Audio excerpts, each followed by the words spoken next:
এখন শুনছেন এএমটিভি। রূপে গুণে অনন্য হাওড়াঞ্চল, বর্ষায় জল থই থই চারদিক, আবার হেমন্তে দিগন্ত বিস্তৃত সবুজ ফসলের মাঠ। দুই সময়ে দুই রূপ। এই হাওড়ে বেড়ানোর কথা ভাবলেই এখন সুনামগঞ্জের নামটি সবার ভাবনায় চলে আসে। তাই সুনামগঞ্জকে অনেকেই বলেন হাওর কন্যা। অবশ্য এর পেছনে আছে নয়নাভিরাম টাঙ্গুয়ার হাওর। সুনামগঞ্জে হাওর আছে শতাধিক। আছে আরও বেশ কিছু দর্শনীয় স্থান।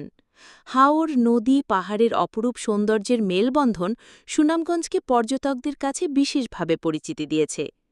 এখন জলভরা হাওরের নৌকায় ঘুরে বেড়ানোর মজাই আলাদা। কখনো তুমুল বৃষ্টি, আবার কখনো আকাশে ঝলমলে রোদের খেলা। উত্তরে মেঘালয়ের পাহাড়ের হাতছানি যে কাউকে মুগ্ধ করবে। এই সময় হাওর কখনো উথাল পাথাল, আবার কখনো শান্ত স্নিগ্ধ শুনচান। সাথে আছি মামুনি এমটিভি।